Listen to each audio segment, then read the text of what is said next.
पांचवा अध्याय निमि चरित्र और निमि वंश का वर्णन। श्री पराशर जी बोले, इक्ष्वाकु का जो निमि नामक पुत्र था उसने 1 सहस्त्र वर्ष में समाप्त होने वाले यज्ञ का आरंभ किया। उस यज्ञ में उसने वशिष्ठ जी को होतावरण किया।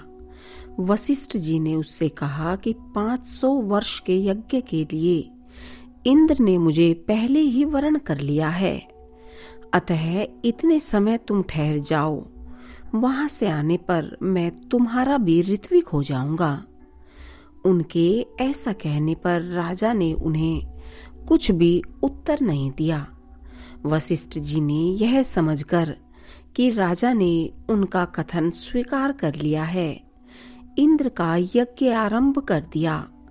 किंतु राजा निमि भी उसी समय गौतम आदि अन्य होताओं द्वारा अपना यज्ञ करने लगे। देवराज, इंद्र का यज्ञ समाप्त होते ही मुझे निमि का यज्ञ कराना है। इस विचार से वशिष्ठ जी भी तुरंत ही आ गए। उस यज्ञ में अपना होता का कर्म गौतम को करते देख उन्होंने सोते हुए राजा निमि को यह शाप दिया कि इसने मेरी अवज्ञा करके संपूर्ण कर्म का भार गौतम को सौंपा है, इसलिए यह देहहीन हो जाएगा। सोकर उठने पर राजा निमि ने भी कहा, इस दुष्ट गुरु ने मुझसे बिना बातचीत किए अज्ञानता पूर्वक मुझ सोए हुए को शाप दिया है, इसलिए इसका देह भी नष्ट हो जाएगा। इस प्रकार शाप देकर राजा ने अपना शरीर छोड़ दिया। राजा निमि के शाप से वशिष्ठ जी का लिंग देह मित्रा वरुण के वीर्य में प्रविष्ट हुआ और उर्वशी के देखने से उसका वीर्य स्खलित होने पर उसी से उन्होंने दूसरा देह धारण किया।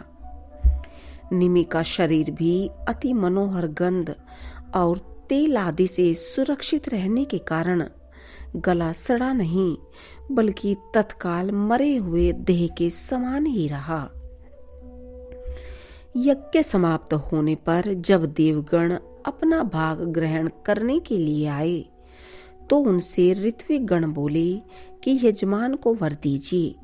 देवताओं द्वारा प्रेरणा किए जाने पर राजा निमि ने उनसे कहा, भगवन, आप लोग संपूर्ण संसार दुख को दूर करने वाले हैं।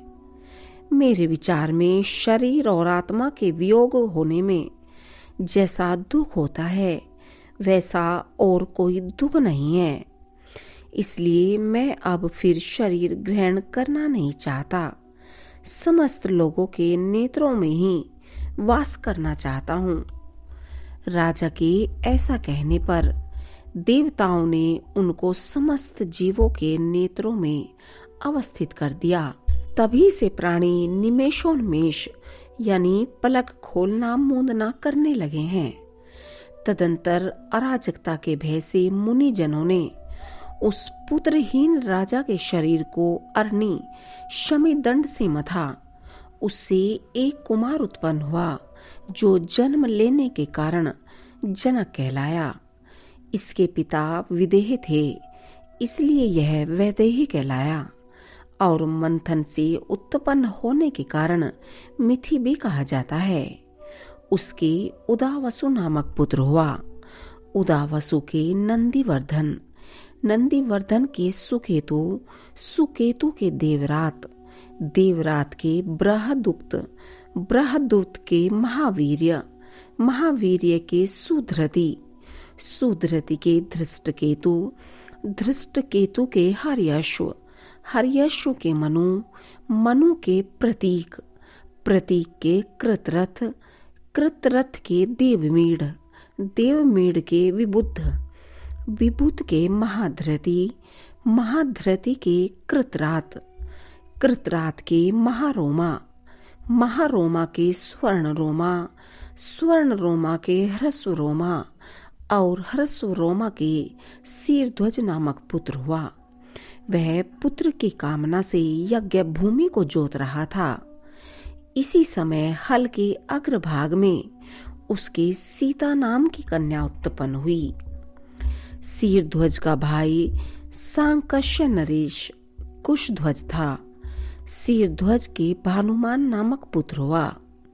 भानुमान के शतद्युम्न, शतद्युम्न के शुचि, शुचि के ऊर्जनामा, ऊर्जनामा के शतध्वज, शतध्वज के कृति, कृति के अंजन, अंजन के कुरुचित, कुरुचित के अरिष्टनेमी, अरिष्टनेमी के श्रुतायु, श्रुतायु के सुपाश्रु, सुपाश्रु के सृंजय, सृंजय के क्षेमावी, क्षेमावी के अनेना, अनेना के भौमरथ, भौमरथ के सत्यरथ, सत्यरथ के उपगु, उपगु के उपगुप्त, उपगुप्त के स्वागत, स्वागत के स्वानंद, स्वानंद के सुवर्चा, सुवर्चा के सुपाश्रु, सुपाश्रु के सुभाष, सुभाष के सुश्रुत, सुश्रुत के जय, जय के विजय, विजय के रित,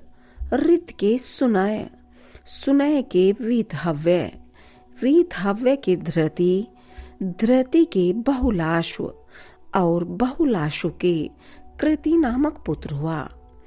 कृति में ही इस जनक वंश की समाप्ति हो जाती है। ये ही मैथिल भोपालगण हैं। प्राय ये सभी राजा लोग आत्मविद्या को आश्रय देने वाले होते हैं। इति श्री विष्णु पुराणे चतुर्थंशे पंचमो अध्याय।